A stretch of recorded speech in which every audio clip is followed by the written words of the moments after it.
ये आपने जो भेजा है एक पोस्ट गुल भाई, और मौजूदा ज़माने में पैदल हज वाली, इस सिलसिले में देखिए एक फ़तवा बिल्कुल ताज़ा तरीन फ्रेश फ़तवा आ चुका है हिंदुस्तान के सबसे मुअतबर इदारा अल-जामियातुल इस्लामिया दारुल उलूम देवबंद का। वो मैं ख़ुद पढ़ कर के नकल कर देता हूँ, उसको अलग से करके शाये कर दीजिएगा, क्योंकि बहुत से लोग इस सिलसिले में सवाल कर रहे हैं। देखिए, अब बहुत से लोग ये भी कह रहे हैं कि एक साहब के पीछे पड़ गए। पीछे पड़ने की बात नहीं है, मसला ये है कि शहाब साहब से मेरा कोई ज़ाती कोई झगड़ा नहीं है। मसला ये है कि जब कोई काम इस तरह का करता है तो लोग फिर उसे इस्लाम का जुज़ समझ लेते हैं, वो एक मसला बन जाता है। उस मसले का जवाब देना ज़रूरी होता है, समझ में आया? उसको इस्लाम का एक जुज़ बना करके देखा जाता है। अब बहुत से लोग होंगे जो फिर उसी तरीक़े पर चलने को फ़ख्र समझेंगे और सवाब की चीज़ समझेंगे। शहाब साहब का ज़ाती क्या मसला है भाई, उनकी नीयत और अल्लाह ताला जानते हैं, हमें उससे लेना देना नहीं। लेकिन ये चूँकि एक मसला बन चुका है तो इस मसले का जवाब देना पूरी उम्मत के लिए ज़रूरी है, इसलिए जवाब दिया जाता है। ये मसला नहीं कि शहाब साहब के पीछे पड़ गए, उन्होंने एक ऐसा काम किया है कि नई चीज़ को ईजाद कर दिया है, इन्वेंशन हो गया है। अब वो लोगों के जहनों में इस तरह के सवालात आ रहे हैं तो उसका जवाब दिया जा रहा है। अब इसका जवाब बेहतर बहुत से मुफ्तियान किराम जो मुअतबर हैं उन्होंने कल परसों का ये फतवा है, उसको मैं पढ़ कर के सुना देता हूँ। सवाल ये मोहम्मद अरीब भोपाल से सवाल किया है इन्होंने।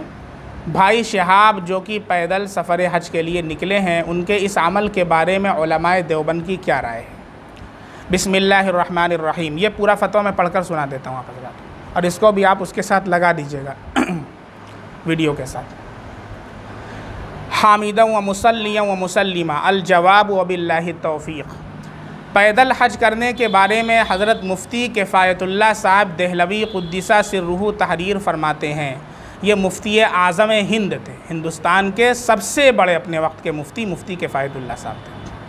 वो तहरीर फरमाते हैं, हज की फ़र्ज़ियत के लिए ये शर्त है कि मक्का मुअज़्ज़मा तक सवारी पर पहुँचने के लिए रुपया हो और सफ़र के ज़रूरी मसारिफ़ और वापसी तक अहलो अयाल के नफ़क़ा की रकम भी रखता हो।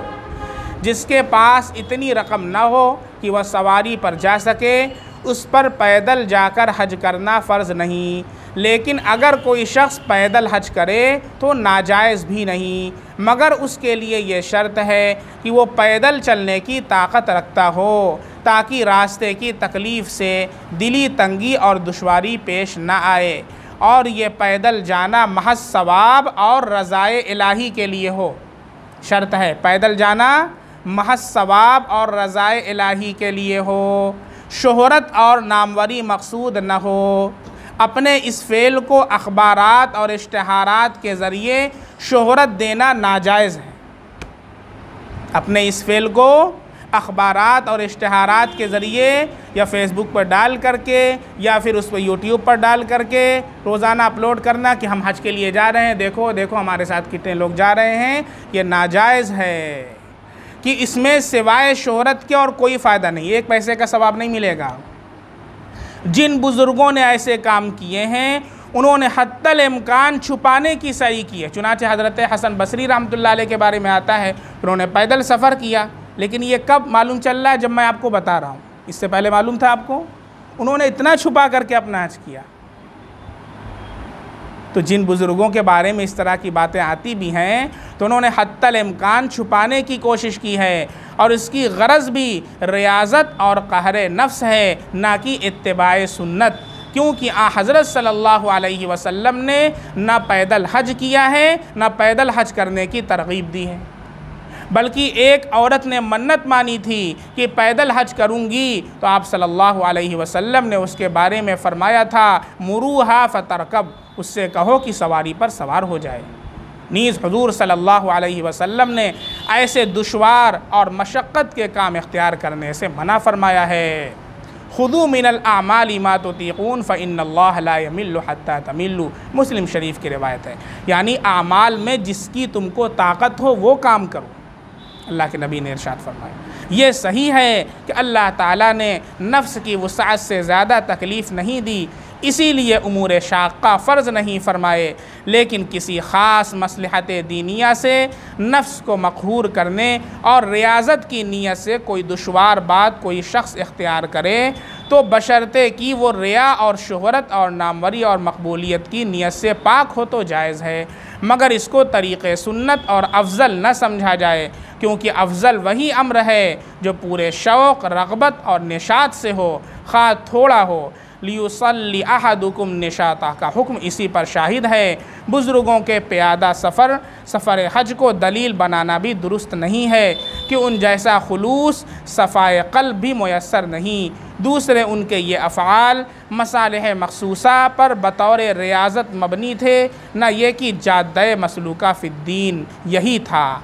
किफ़ायतुल मुफ्ती जिल्द नंबर 4 सफ़ा नंबर 349 और 50।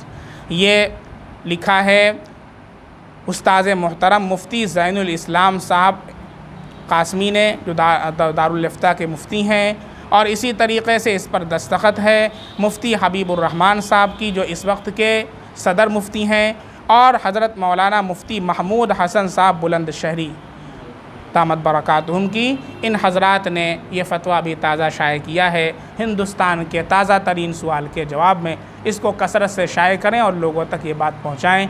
अल्लाह रब्बुल इज़्ज़त हमें सुन्नत के ऊपर गामज़न रखे, अल्लाह के नबी सल्लल्लाहु अलैहि वसल्लम की सुन्नतों की इत्तिबा करने की तौफ़ीक़ अता फ़रमाए। महज़ जज्बात में आकर के और कोई कदम उठा लेना इसका नाम दीन नहीं होता है, बल्कि शरीयत व सुन्नत के मुताबिक चलना, अपने आप को कंट्रोल करते हुए अल्लाह के नबी सल्लल्लाहु अलैहि वसल्लम के बताए हुए रास्ते पर चलना, इसका नाम है दीन और शरीयत। अल्लाह हम सब को सिरात मुस्तकीम पर गामज़न रखे और ईमान पर हम सब का ख़ात्मा अता फ़रमाए। सुब्हानल्लाहि बिहम्दिही सुब्हानकल्लाहुम्मा बिहम्दिका अशहदु अल्ला इलाहा इल्ला अंता अस्तग़फिरुका व अतूबु इलैक। सुब्हान रब्बिका रब्बिल इज़्ज़ति अम्मा यसिफ़ून व सलामुन अलल मुरसलीन वल्हम्दुलिल्लाहि रब्बिल आलमीन।